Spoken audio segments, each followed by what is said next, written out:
Okay, welcome to 100% engineering. So, நாம் இந்த வீடியோல differential U manometer பத்தி பார்க்க போறோம். So, differential U manometer எதுக்காக அப்படினு பாத்தீங்கன்னா ஒரு பைப்ல இருக்கக்கூடிய difference in pressure அதை கண்டுபிடிக்கிறதுக்காக நம்ம வந்து differential U manometer பயன்படுத்துறோம். ஒரு பைப்ல ரெண்டு பாயிண்ட் கன்சிடர் பண்றோம். ரெண்டு பாயிண்ட்க்கு இடையே உள்ள pressure difference என்ன அப்படிங்கறத ஃபைண்ட் அவுட் பண்றதுக்காக நம்ம யூஸ் பண்றது தான் differential U manometer. ஒரு பைப்லைன் எடுத்துங்க, அந்த பைப்லைன்ல some fluid is flowing, ஒரு particular fluid வந்து flow ஆயிட்டு இருக்கு. அந்த fluidோட டைரக்ஷன் வந்து இந்த மாதிரி flow ஆயிட்டு இருக்கு. அதுல ரெண்டு பாயிண்ட் நோட் பண்ணிருக்கேன், point A and point B. இந்த point A and point A pressure head என்ன அப்படினு கேட்டீங்கன்னா, சோ அத நாம HA அப்படி எடுத்துக்கலாம். So HA pressure head at point A வந்து HA. அதே மாதிரி pressure head at point B HB அப்படினு எடுத்துக்கலாம். ஓகே, சோ இந்த flow ஆயிட்டு இருக்கிற fluidோட specific gravity அதனா S1 அப்படினு எடுத்துக்கலாம். S1 அப்படினு எடுத்துக்கலாம். அதே மாதிரி இந்த differential U manometer பாத்தீங்கன்னா பாயிண்ட் A ஓடையும் பாயிண்ட் B ஓட லெஃப்ட்லயும் பாயிண்ட் A மேல கனெக்ட் ஆயிட்டு அப்படி இருக்குமா? ஓகே, பாயிண்ட் B இங்க இருந்து கன்சிடர் பண்ணலாம். சோ ரைட் லிம்ப் வந்து பாயிண்ட் B மேல கனெக்ட் ஆயிருக்கு. இந்த யூடியூப் மேனோமீட்டர்ல மேனோமெட்ரிக் ஃப்ளூயிட் என்ன இருக்கு அப்படினு பாத்தீங்கன்னா மெர்க்குரி. சோ இந்த மெர்க்குரியோட ஸ்பெசிபிக் கிராவிட்டி நான் S2 அப்படின்னு எடுத்துக்கிறேன். இது S2 அப்படிங்கிறது specific gravity of manometric fluid, S1 அப்படிங்கிறது specific gravity of pipe fluid. So இதுல தெளிவா இருக்கும்னு நினைக்கிறேன். ஓகே, நெக்ஸ்ட் இப்போ என்ன ஆகுது அப்படினு பாத்தீங்கன்னா, இந்த பாயிண்ட் A ல இருக்கக்கூடிய பிரஷரும் பாயிண்ட் B ல இருக்கக்கூடிய பிரஷரும் கன்சிடர் பண்ணீங்கன்னா, பாயிண்ட் A ல அதிக பிரஷர் இருக்கும், பாயிண்ட் B ல கம்மியான பிரஷர். ஏன் இந்த பிரஷர் வேரியேஷன் வருது அப்படினு பாத்தீங்கன்னா, ஃப்ளூயிட் ஃப்ளோ ஆகும்போது குழாயினால பிரஷர் லாஸ் ஆயிட்டு இந்த இடத்துல பிரஷர் குறைவா இருக்கும். அப்ப பாயிண்ட் B க்கும் பாயிண்ட் A க்கும் உள்ள டிஃபரன்ஸ் இன் பிரஷர் என்ன அப்படிங்கறத கண்டுபிடிக்கிறது தான் நமக்கு டிஃபரன்ஷியல் U மேனோமீட்டர் பயன்படுது. ஓகே, இப்போ என்ன ஆகுது அப்படின்னா, இந்த பிரஷர்னால இந்த வாட்டர் பைப்ல போயிட்டு இருக்கிற ஃப்ளூயிட் வந்து அழுத்தத்தை ஏற்படுத்தி இந்த பக்கம் இருந்த மேனோமெட்ரிக் ஃப்ளூயிட டவுன் பண்ணிட்டு இந்த ரைட் லிம்ப்ல வந்து ரைஸ் ஆயிடும். மேனோமெட்ரிக் ஃப்ளூயிட் எங்க லோயர் லெவல்ல இருக்கோ அதுக்கு நேரா லைன் வரைஞ்சு அதை நாம டேட்டம் லைன் அப்படின்னு எடுத்துட்டு போறோம். இது ஆல்ரெடி நம்ம சிம்பிள் U மேனோமீட்டர் பார்க்கும்போதே பார்த்துருக்கோம். Z அப்படிங்கிறது டேட்டம் லைன்.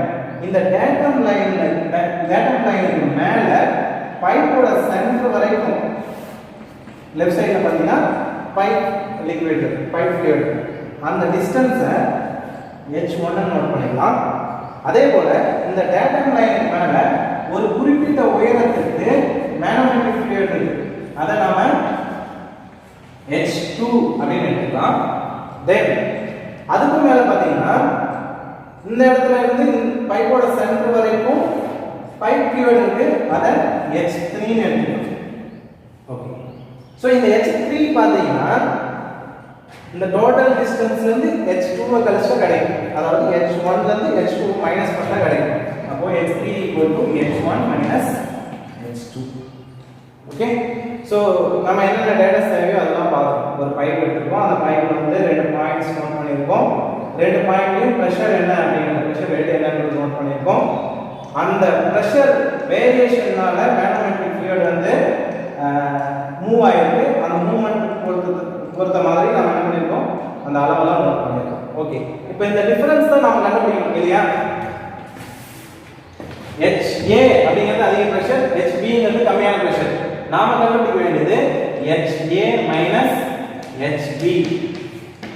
இந்த டிஃபரன்ஸ் இன் பிரஷர் என்ன அப்படின்றத தான் நாம ஃபைண்ட் அவுட் பண்ணணும்.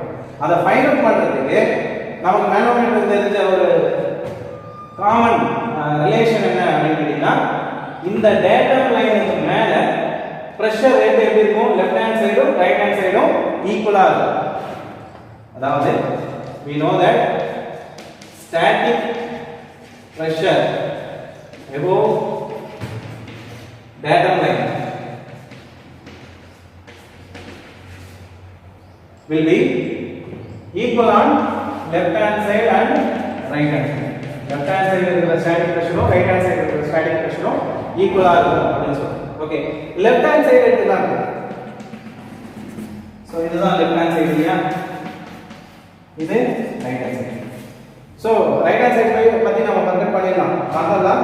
இப்போ left hand side மட்டும் கன்சிடர் பண்ணலாம். left hand sideல என்ன பிரஷர் இருக்கு? பைப்ல போற ஃப்ளூயிடோட பிரஷர் HA. ஓகே, அடுத்து என்ன இருக்கு? இங்க என்ன பிரஷர் ஆக்ட் ஆகுதுன்னு நம்ம பார்க்கணும் இல்லையா?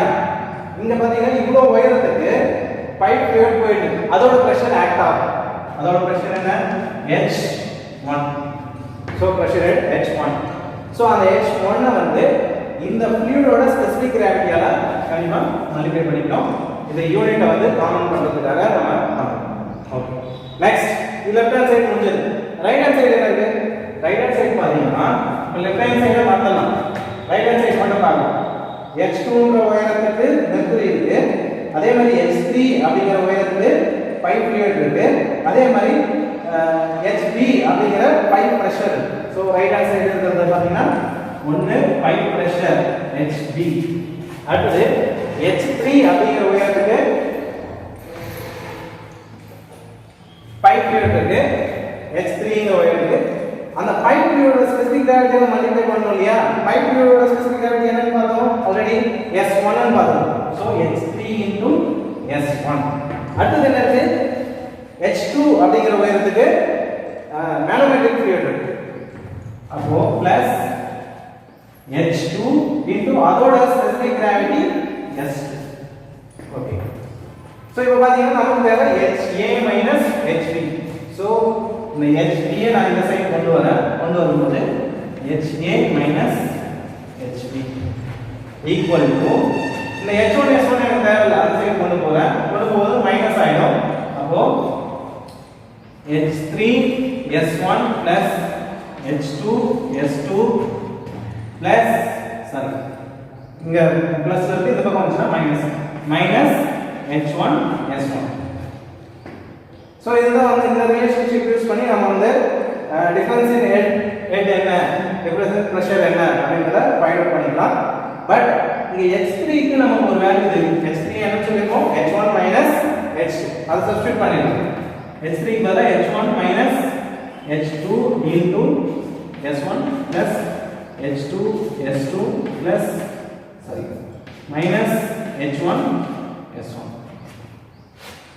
சோ இதல பாத்தீங்கன்னா இது S1 ஓட மல்டிப்ளை பண்ணி எழுதும்போது H1 S1 minus H2 S1 plus H2 S2 minus H1 S1. இதல பாத்தீங்கன்னா H1 S1 ங்கற ரெண்டு டைம் இருக்கு. ஒன்னு பாஸ்ட் பிளஸ்ல இருக்கு, ஒன்னு மைனஸ்ல இருக்கு. அப்ப ரெண்டும் கேன்சல் ஆயிடும். ரிமைனிங் இருக்குது H2 S2 minus H1 sorry H2 S2 minus H2 S1. H2 S2 minus H2 S1. So இதை எப்படி எழுதலாம்? H2 into S2 minus S1.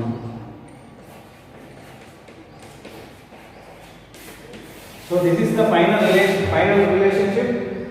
இந்த relationship யூஸ் பண்ணி நாம டிஃபரன்ஸ் இன் ஹெட், இந்த இடத்துல பிரஷர் இந்த இடத்துல பிரஷர், இந்த ரெண்டுத்துக்கும் உள்ள வேரியேஷன் என்ன, டிஃபரன்ஸ் இன் பிரஷர் என்ன அப்படிங்கறத நம்ம ஃபைண்ட் அவுட் பண்ணிடலாம். நமக்கு தேவையானது இந்த H2 ஓட வேல்யூ, இதோட ஸ்பெசிபிக் கிராவிட்டி, பைப் ஃப்ளூயிடோட ஸ்பெசிபிக் கிராவிட்டி, இந்த மூணு வேல்யூஸும் தெரிஞ்சுனா போதும். we can easily find out the difference in pressure. Okay, thank you so much for watching this video.